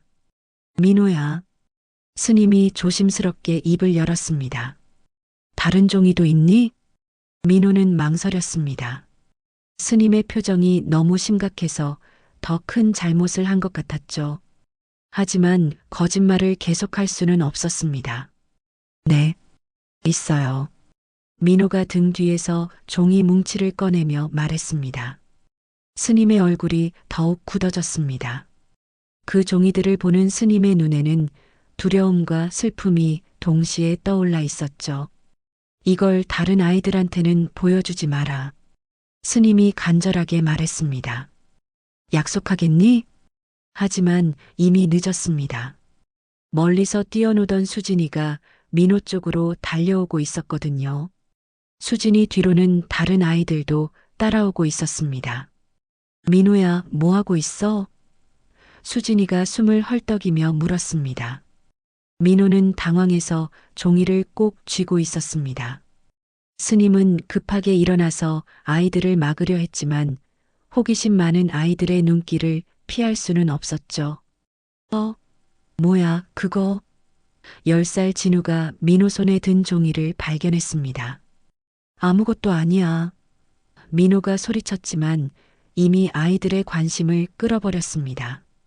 수진이가 민호에게 다가왔습니다. 보여줘, 민호야. 뭔데 그렇게 숨겨? 안 돼. 민호가 종이를 가슴에 꼭 안으며 뒤로 물러섰습니다. 그 모습을 본 아이들은 더욱 궁금해했죠. 뭔가 특별한 것이 틀림없다고 생각했습니다. 아이들아, 스님이 엄한 목소리로 말했습니다. 각자 할 일이나 하거라. 하지만 아이들은 쉽게 물러나지 않았습니다. 평소 온화하던 스님의 갑작스러운 변화가 오히려 더 의심스러웠거든요. 그때 바람이 세게 불어와 민호 손에서 종이 한 장이 빠져나갔습니다. 종이는 바닥에 떨어졌고 수진이가 재빨리 주워들었죠. 이거 뭐야? 수진이가 종이를 펼쳐보며 중얼거렸습니다. 종이에는 빽빽하게 이름들이 적혀 있었습니다.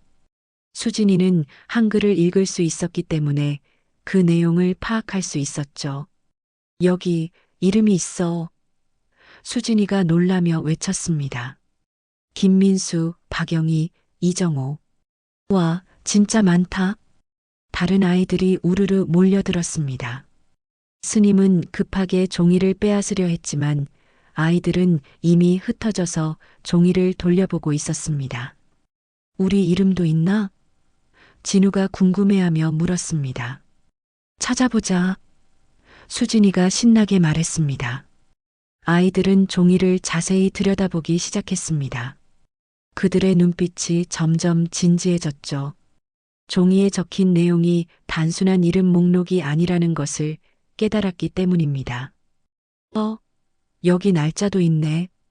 14살 성민이가 말했습니다. 이게 뭔 날짜지? 그리고 여기 뭐라고 쓰여 있어? 수진이가 어려운 글자를 가리키며 물었습니다. 스님은 더 이상 막을 수 없다는 것을 깨달았습니다. 아이들의 눈에는 이미 의구심이 가득했거든요. 그때 가장 나이가 많은 16살 현주가 조심스럽게 입을 열었습니다. 스님, 이거 혹시 우리랑 관련된 거예요? 현주의 질문에 다른 아이들도 스님을 바라보았습니다. 스님의 얼굴은 창백했고 손은 여전히 떨리고 있었죠. 스님이 뭔가 숨기고 있는 것 같아. 성민이가 작은 목소리로 중얼거렸습니다. 그 말이 다른 아이들에게도 들렸습니다. 고아원에서는 오래전부터 이상한 소문이 돌고 있었거든요. 아이들 사이에서 가끔 나오는 이야기였습니다. 혹시? 수진이가 조심스럽게 말했습니다. 우리 부모가 전부 같은 날 사라졌다는 이야기, 그거 진짜였던 건 아닐까? 아이들 사이에서 웅성거림이 일어났습니다. 그동안 그냥 소문으로만 여겨왔던 이야기가 갑자기 현실처럼 느껴지기 시작했죠. 그럼 말하지 마라.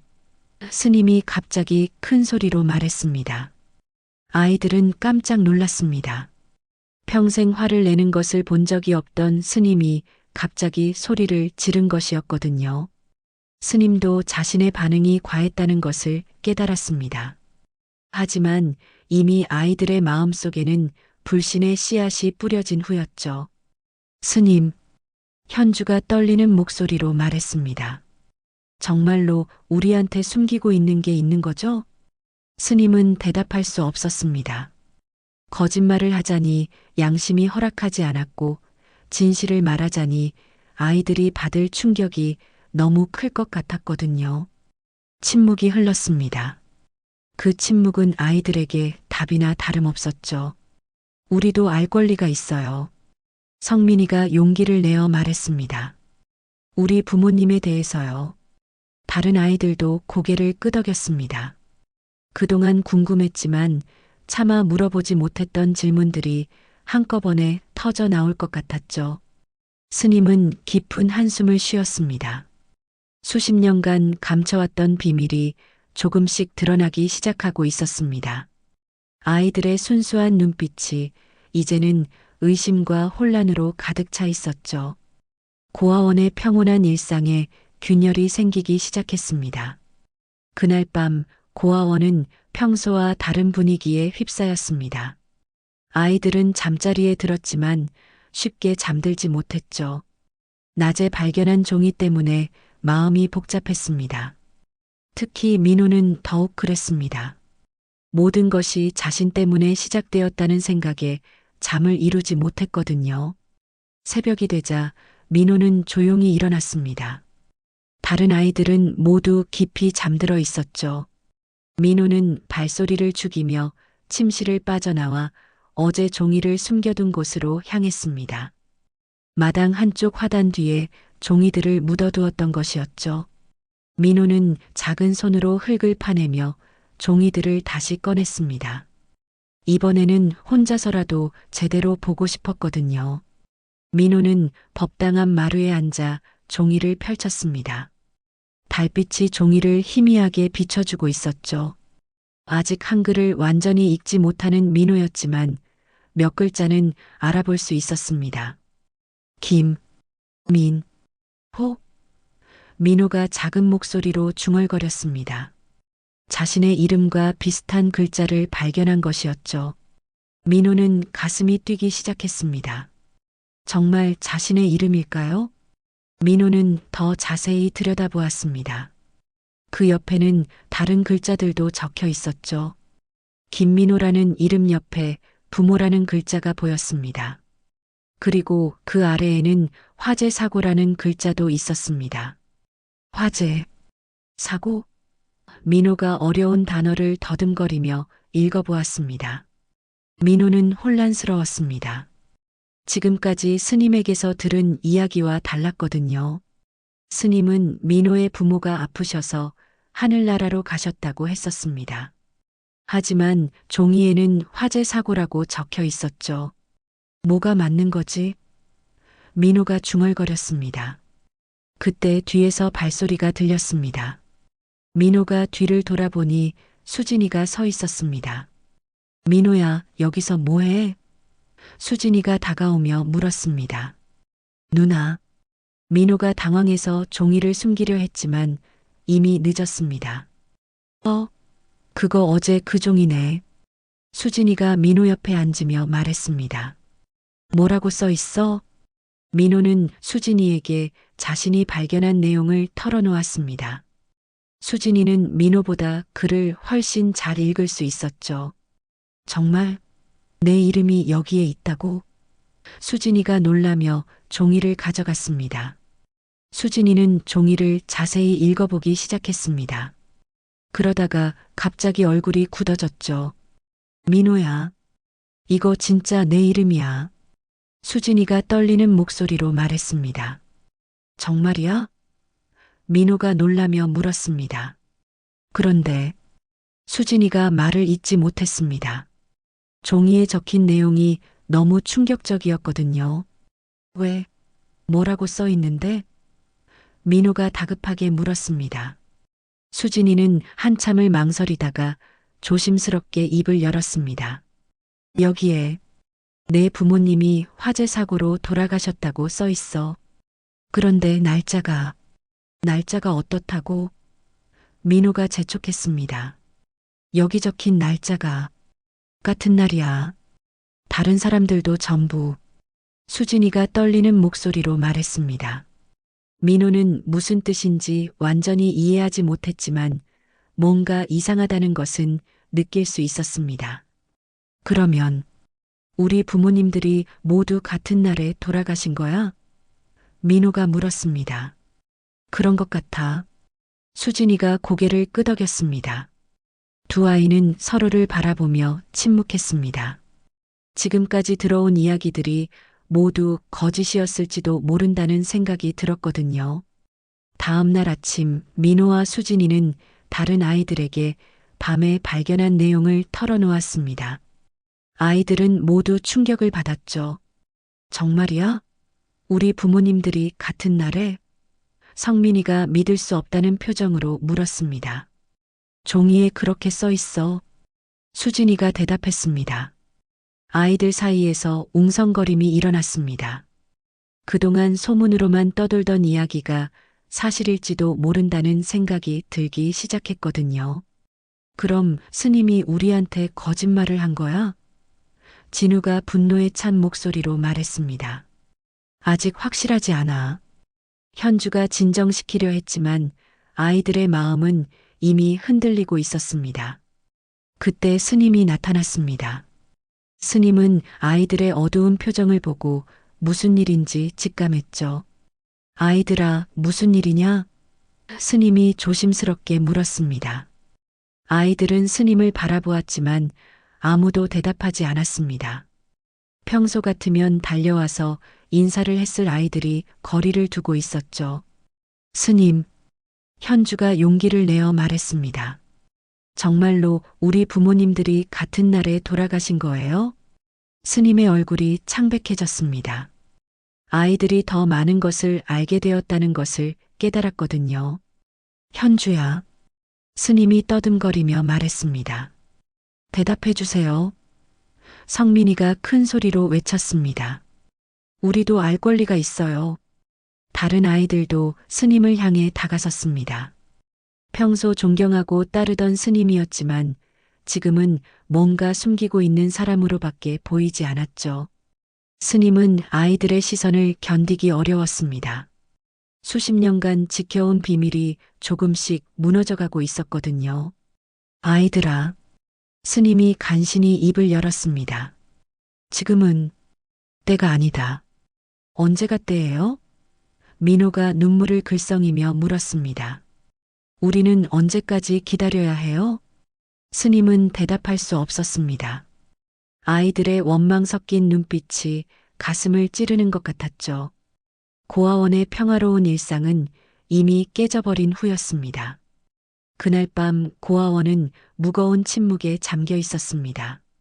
아이들은 일찍 잠자리에 들었지만 대부분 잠들지 못하고 뒤척이고 있었죠. 스님 역시 법당에서 밤새 기도를 올리고 있었습니다. 마음의 평정을 찾으려 했지만 쉽지 않았습니다. 자정이 넘어서였습니다. 고아원 앞마당에 낯선 그림자들이 나타났죠. 3명의 남자가 조용히 담장을 넘어 들어오고 있었습니다. 그들의 움직임은 익숙했고 발소리도 거의 나지 않았습니다. 법당에서 기도하던 스님이 미세한 소리를 들었습니다. 평소 같으면 놓쳤을 작은 소리였지만 오늘 밤은 신경이 곤두서 있었거든요. 스님은 조심스럽게 법당 문을 열고 밖을 내다보았습니다. 달빛 아래 3개의 그림자가 마당을 가로지르고 있었습니다. 스님의 가슴이 철렁 내려앉았죠. 이런 일이 벌어질 것을 예상하고 있었지만 막상 현실이 되니 두려움이 몰려왔습니다. 누구냐? 스님이 큰 소리로 외쳤습니다. 그림자들이 멈춰섰습니다. 그리고 천천히 스님 쪽으로 다가오기 시작했죠. 앞장선 남자는 키가 크고 건장했습니다. 얼굴에는 깊은 흉터가 있었고 눈빛이 차갑게 빛났습니다. 오랜만이네, 원장. 남자가 비웃음을 띤 목소리로 말했습니다. 스님은 그 목소리를 알고 있었습니다. 수십 년 전 악몽 같은 그날 밤에 들었던 목소리였거든요. 강씨. 스님이 떨리는 목소리로 중얼거렸습니다. 맞아. 기억하고 있구만. 강씨라 불린 남자가 스님에게 더 가까이 다가왔습니다. 그 명단 말이야. 아직 가지고 있지? 스님의 얼굴이 더욱 창백해졌습니다. 이미 아이들이 발견한 후였지만 이들에게 그 사실을 말할 수는 없었죠. 무슨 명단 말이냐? 스님이 애써 침착함을 유지하려 했습니다. 시침이 떼지 마. 강 씨가 위협적인 목소리로 말했습니다. 그 깃발 안에 숨겨둔 거 알고 있어. 우리가 그냥 내버려둔 줄 알았나? 스님은 뒤로 한 걸음 물러섰습니다. 이들이 지금까지 자신을 감시하고 있었다는 사실을 깨달았거든요. 그 명단이 세상에 공개되면 어떻게 될지 알고 있지? 강 씨가 계속 압박했습니다. 그때 그 사건 다 덮어야 했던 이유도 알고 있고 스님의 마음속에 그날 밤의 기억이 되살아났습니다. 수많은 사람들이 희생당했던 그 끔찍한 밤. 진실을 덮으려는 사람들과 맞서던 절망적인 순간들이 머릿속을 스쳐갔죠. 그때 고아원 건물 뒤편에서 작은 그림자가 움직였습니다. 민호였죠. 화장실에 가려고 일어났다가 밖에 소음을 들은 것이었습니다. 민호는 호기심에 창문 쪽으로 다가갔습니다. 창문 너머로 보이는 광경에 민호는 숨을 죽였습니다. 스님이 낯선 남자들에게 둘러싸여 있었거든요. 그 남자들의 표정은 무섭고 위협적이었습니다. 그 명단 내놔. 강 씨가 손을 내밀었습니다. 더 이상 시간 끌지 마. 안 된다. 스님이 단호하게 고개를 저었습니다. 그건 할 수 없어. 강 씨의 얼굴이 일그러졌습니다.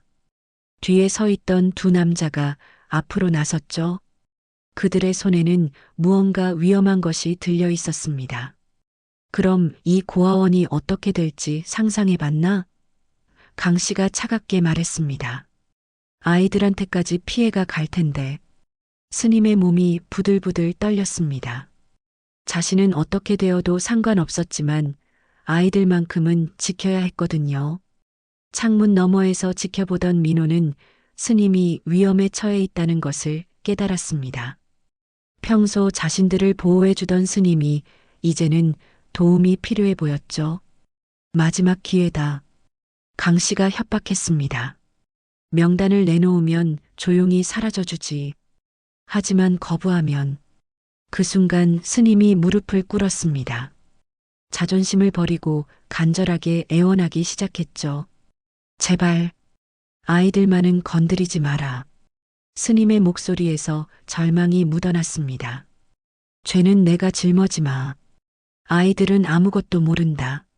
민호는 그 장면을 보고 충격을 받았습니다. 언제나 당당하고 의연했던 스님이 무릎을 꿇고 애원하고 있었거든요. 스님이 우리를 지켜주고 있었던 거야? 민호가 작은 목소리로 중얼거렸습니다. 그제야 민호는 깨달았습니다. 스님이 진실을 숨긴 것이 자신들을 속이려는 것이 아니라 보호하려는 것이었다는 거요. 그 무거운 비밀을 혼자서 짊어지고 있었던 것이었습니다. 일주일. 강 씨가 냉정하게 말했습니다. 일주일 안에 그 명단을 가져와. 그렇지 않으면 이 고아원은 끝이야. 남자들이 돌아서서 사라지기 시작했습니다. 스님은 여전히 무릎을 꿇은 채로 떨고 있었죠. 민호는 창문에서 물러나 침대로 돌아왔습니다. 하지만 잠들 수 없었습니다. 머릿속이 복잡했거든요. 스님에 대한 오해와 원망이 순식간에 사라지고 대신 미안함과 걱정이 밀려왔습니다. 스님이 이렇게 힘든 일을 혼자 견뎌오셨구나. 민호는 생각했습니다. 다음 날 아침 민호는 다른 아이들에게 밤에 본 일을 털어놓을지 고민했습니다. 하지만 아이들이 더 무서워할 것 같아서 말하지 못했죠. 스님은 평상시와 다름없이 아침 예불을 드렸지만 얼굴에는 깊은 피로가 서려 있었습니다. 민호는 스님을 바라보며 마음이 아팠습니다. 이제 민호는 알았습니다. 진정 보호받아야 할 사람이 누구인지를. 며칠이 지났지만 민호는 밤에 본 일을 잊을 수 없었습니다. 스님의 무릎 꿇은 모습이 계속 머릿속에 맴돌았거든요. 다른 아이들은 여전히 스님에 대해 불신하고 있었지만 민호의 마음은 복잡했습니다. 어느 날 오후 민호는 용기를 내어 스님에게 다가갔습니다. 스님은 혼자서 법당 마루에 앉아 멍하니 하늘을 바라보고 있었죠. 스님, 민호가 조심스럽게 불렀습니다. 스님이 돌아보았습니다.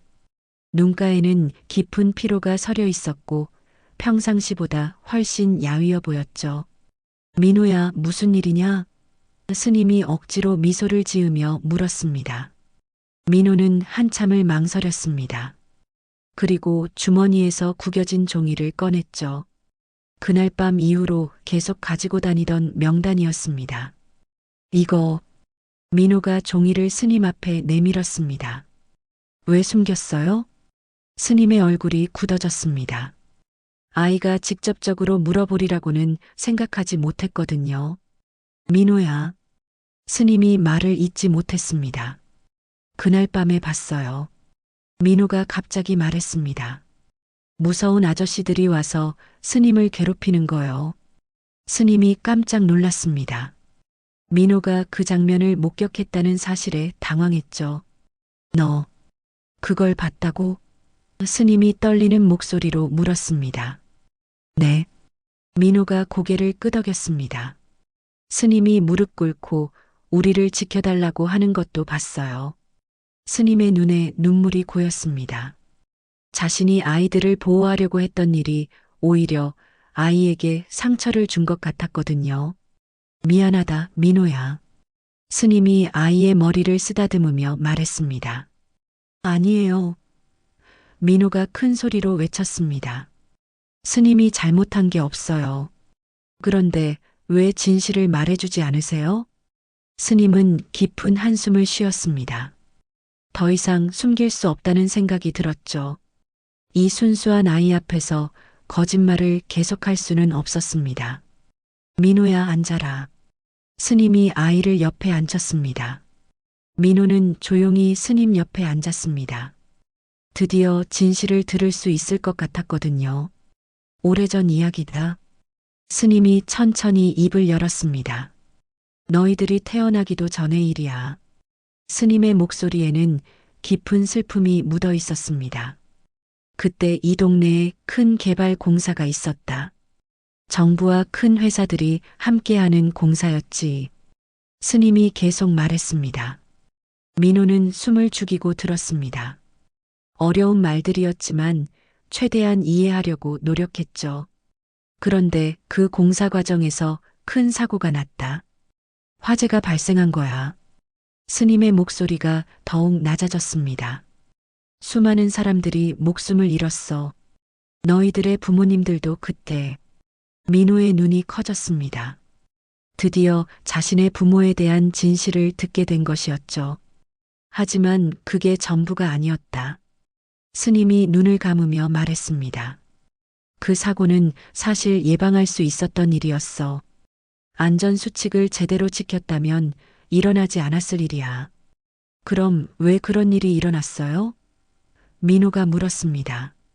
돈 때문이었다. 스님이 쓰라린 표정으로 대답했습니다. 공사 비용을 아끼려고 안전장치를 제대로 하지 않았거든. 그래서 그런 끔찍한 일이 벌어진 거야. 민호는 충격을 받았습니다.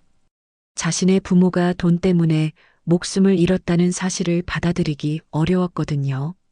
그 후에 어떻게 됐어요? 민호가 떨리는 목소리로 물었습니다. 진실을 밝히려는 사람들이 있었다. 나도 그 중 하나였어. 스님이 말했습니다. 하지만 그들은 우리를 협박했지. 입을 다물라고 말이야. 그래서 스님이 우리를 여기서 키운 거예요? 민호가 물었습니다. 그렇다. 스님이 고개를 끄덕였습니다. 너희들의 부모님들이 남기고 간 아이들을 내가 책임져야 한다고 생각했어. 그리고 그 명단은 너희들 부모님들을 기억하기 위해서 간직한 거야. 민호의 눈에 눈물이 고였습니다. 스님이 얼마나 큰 짐을 혼자서 지고 있었는지 이제야 알 것 같았거든요. 그런데 왜 우리한테 말해주지 않았어요? 민호가 물었습니다. 너희들이 상처받을까 봐서였다. 스님이 민호의 손을 잡으며 말했습니다. 어린 마음에 그런 끔찍한 진실을 알면 얼마나 힘들까 싶어서 말이야. 민호는 스님의 마음을 이해할 것 같았습니다. 하지만 동시에 화가 나기도 했죠. 하지만 우리도 알 권리가 있어요. 민호가 소리쳤습니다.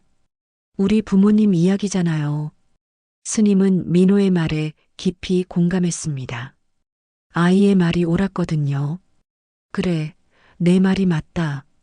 스님이 인정했습니다. 이제는 너희들도 알아야겠구나. 우리 부모님들이 어떻게 돌아가셨는지 말이야. 민호는 스님을 똑바로 바라보았습니다. 이제 더 이상 어린아이가 아니었죠. 진실을 마주할 준비가 되어 있었습니다. 그럼 이제 다른 형들, 누나들한테도 말해주세요. 민호가 말했습니다. 모두가 알아야 해요. 스님은 고개를 끄덕였습니다. 더 이상 혼자서 이 무거운 비밀을 짊어질 필요가 없다는 생각이 들었거든요. 그런데 스님, 민호가 다시 물었습니다. 그 나쁜 아저씨들이 또 와서 우리를 해치면 어떻게 해요? 스님의 얼굴에 결연한 표정이 떠올랐습니다. 이제는 더 이상 숨지 않기로 마음먹었거든요. 그럴 때야말로 진실을 세상에 알려야 한다. 스님이 단호하게 말했습니다. 민호는 스님의 변화를 느꼈습니다. 이제 함께 싸울 준비가 되어 있다는 것을 알았죠.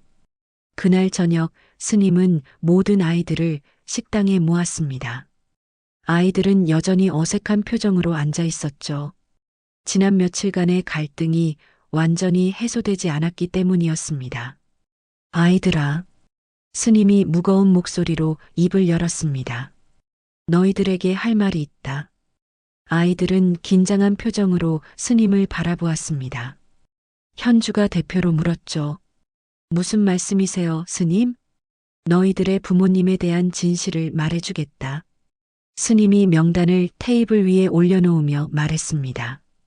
아이들의 눈빛이 순간 달라졌습니다. 그토록 알고 싶어 했던 진실을 드디어 들을 수 있게 된 것이었죠. 스님은 천천히 그날 밤의 이야기를 시작했습니다.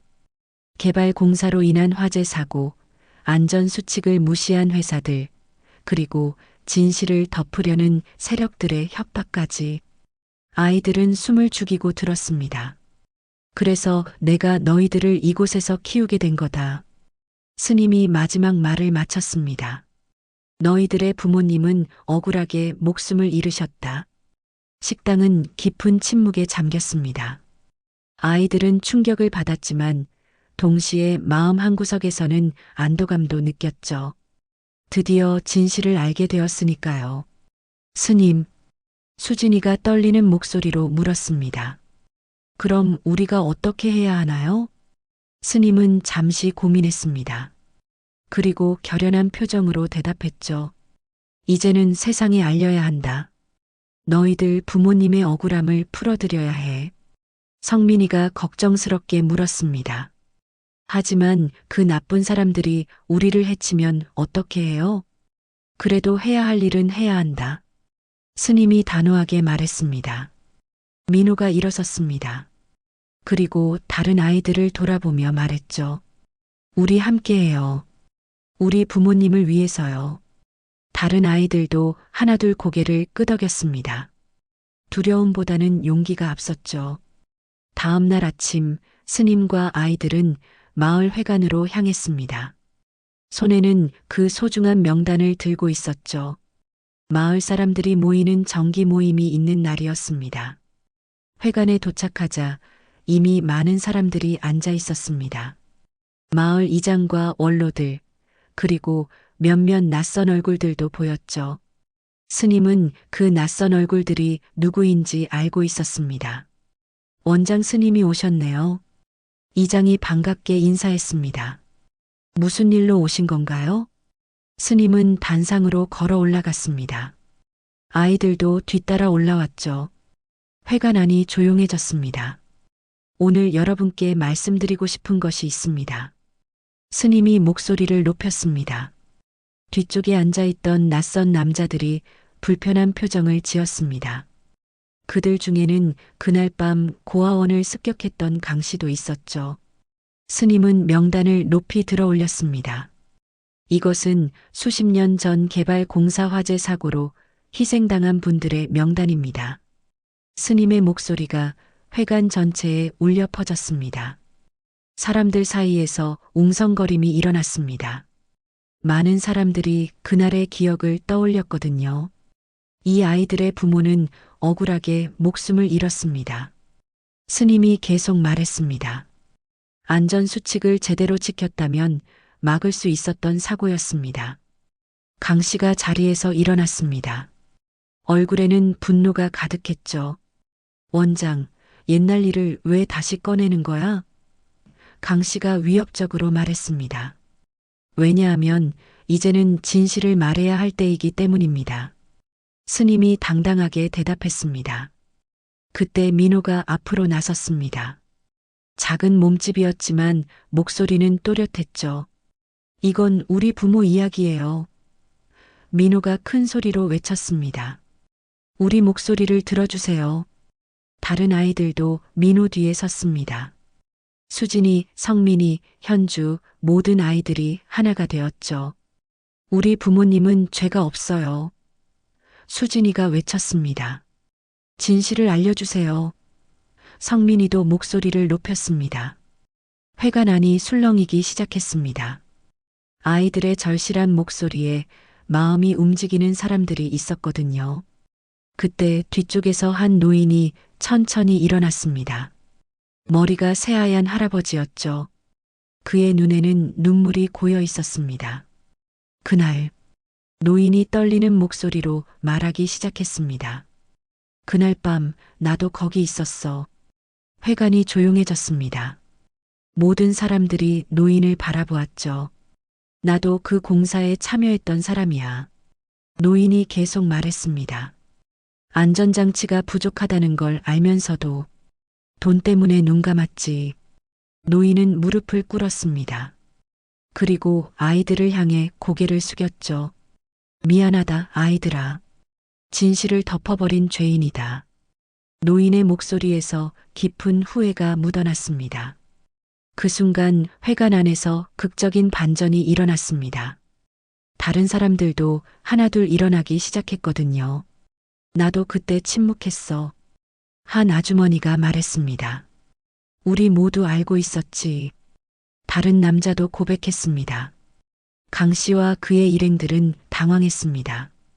예상치 못한 상황이 벌어진 것이었죠. 스님은 아이들을 보며 미소를 지었습니다. 드디어 진실이 세상에 드러나는 순간이었거든요. 수십 년간 짊어졌던 무거운 짐이 조금씩 가벼워지는 느낌이었습니다. 회관은 이제 참회와 용서의 공간이 되어 있었습니다. 그리고 그 중심에는 용감한 아이들이 서 있었죠. 마을 회관에서의 그날 이후 모든 것이 빠르게 변하기 시작했습니다. 진실이 공개되자 언론에서도 관심을 보이기 시작했거든요. 수십 년 전에 은폐된 사건이 다시 세상에 알려지면서 큰 파장을 일으켰습니다. 처음에는 고아원이 해체될 위기에 놓였습니다. 정부 당국에서 조사를 시작했고 관련 기관들이 책임 문제를 거론했거든요. 스님과 아이들은 불안한 나날을 보내야 했습니다. 스님, 우리 정말 헤어져야 하는 거예요? 민호가 걱정스럽게 물었습니다. 걱정하지 마라. 스님이 아이의 머리를 쓰다듬으며 말했습니다. 진실을 말한 것을 후회하지는 않는다. 하지만 예상과 달리 좋은 일들이 연이어 일어났습니다. 마을 사람들이 고아원을 지키기 위해 나섰거든요. 그날 회관에서 참회했던 사람들이 앞장섰습니다. 우리가 이 아이들을 도와야 합니다. 그날 무릎을 꿇었던 백발의 노인이 말했습니다. 이것은 우리의 속죄이기도 해요. 마을 사람들은 성금을 모으기 시작했습니다. 고아원을 새롭게 단장하고 아이들이 더 좋은 환경에서 자랄 수 있도록 도우려 했죠. 전국 각지에서도 후원의 손길이 이어졌습니다. 뉴스를 본 사람들이 감동을 받아 도움을 주기 시작한 것이었습니다. 편지와 선물들이 매일같이 도착했죠. 와, 또 택배가 왔다. 진우가 신나게 외쳤습니다. 아이들은 이제 더 이상 버려진 존재가 아니었습니다. 부모의 역사를 잇는 소중한 아이들이 된 것이었죠. 사람들은 아이들을 보며 과거의 아픔을 기억하고 동시에 희망을 발견했습니다. 몇 달이 지나자 고아원은 완전히 새로운 모습이 되었습니다. 낡은 건물은 깨끗하게 단장되었고 운동장에는 새로운 놀이기구들이 설치되었습니다. 무엇보다 아이들의 표정이 밝아졌죠. 어느 날 스님은 마당 한복판에 서서 새로운 깃발을 올리고 있었습니다. 이번에는 아이들도 함께 참여했죠. 스님, 이 깃발은 뭘 의미해요? 수진이가 물었습니다. 이제 이 깃발은 부끄러운 과거가 아니라 너희의 새로운 시작을 알리는 깃발이다. 스님이 따뜻한 목소리로 답했습니다. 새 깃발은 밝은 파란색이었습니다. 그리고 그 위에는 희망을 상징하는 흰 비둘기가 그려져 있었죠. 바람에 펄럭이는 깃발을 보며 아이들은 환하게 웃었습니다. 민호는 깃발을 올려다보며 중얼거렸습니다. 이제 우리도 당당하게 살 수 있겠다. 그날 저녁 스님은 아이들과 함께 특별한 시간을 가졌습니다. 부모님들을 기리는 작은 추모식이었죠. 오늘은 너희들의 부모님을 기억하는 날이다. 스님이 말했습니다. 아이들은 각자 준비한 편지를 읽었습니다. 하늘나라에 계신 부모님께 드리는 편지였죠. 엄마, 아빠. 민호가 떨리는 목소리로 읽기 시작했습니다. 이제 진실을 알게 되었어요. 엄마, 아빠가 억울하게 돌아가신 걸 알았어요. 민호의 목소리에 눈물이 섞였습니다. 하지만 슬프지만은 않아요. 왜냐하면 스님이 저를 잘 키워주셨거든요. 그리고 이제 많은 사람들이 우리를 도와주고 있어요. 다른 아이들도 하나씩 편지를 읽었습니다. 각자의 마음을 담은 진솔한 이야기들이었죠. 우리가 엄마 아빠의 자랑스러운 아이가 될게요. 수진이가 마지막으로 말했습니다. 편지를 다 읽고 나자 스님이 일어섰습니다. 너희들의 부모님은 분명히 자랑스러워 하실 거다. 스님이 아이들을 바라보며 말했습니다. 이렇게 용감하고 착한 아이들로 자란 것을 말이야. 그날 밤 민호는 창가에 서서 밤하늘을 올려다보았습니다. 별들이 반짝이고 있었죠. 민호는 그 별들이 하늘나라에 계신 부모님 같다고 생각했습니다. 엄마, 아빠. 민호가 작은 목소리로 중얼거렸습니다. 저 잘 살게요. 스님이랑 형들, 누나들이랑 함께 행복하게 살게요. 바람이 불어와 새 깃발을 흔들었습니다. 민호는 그것이 부모님의 대답인 것 같다고 생각했죠. 다음 날 아침 고아원은 다시 활기찬 웃음소리로 가득 찼습니다. 아이들은 새로운 놀이기구에서 신나게 놀았고 스님은 그 모습을 흐뭇하게 지켜보았죠. 스님 감사합니다. 현주가 스님에게 다가와 말했습니다. 무엇을 고맙다고 하느냐? 스님이 물었습니다. 우리를 지켜주셔서요. 그리고 진실을 말해주셔서요. 현주가 진심으로 말했습니다. 스님은 현주의 어깨에 손을 올리며 미소를 지었습니다. 나야말로 고맙다. 너희들이 이렇게 씩씩하게 자라줘서 말이야. 멀리서 민호의 웃음소리가 들렸습니다. 새로운 친구들과 함께 축구를 하며 신나게 뛰어다니고 있었죠. 앞니가 새로 나기 시작해서 웃는 모습이 더욱 사랑스러웠습니다. 고아원 위로 새 깃발이 바람에 펄럭이고 있었습니다. 이제 그 깃발은 과거의 아픔을 담고 있는 것이 아니라 미래의 희망을 상징하고 있었죠. 스님은 깊이 숨을 들이마셨습니다. 수십 년간 짊어졌던 무거운 짐을 내려놓은 기분이었습니다. 이제는 아이들과 함께 새로운 내일을 꿈꿀 수 있었거든요. 해가 저물어 가고 있었지만 고아원에는 따뜻한 빛이 가득했습니다. 진실의 힘으로 되찾은 평화로운 일상이었죠.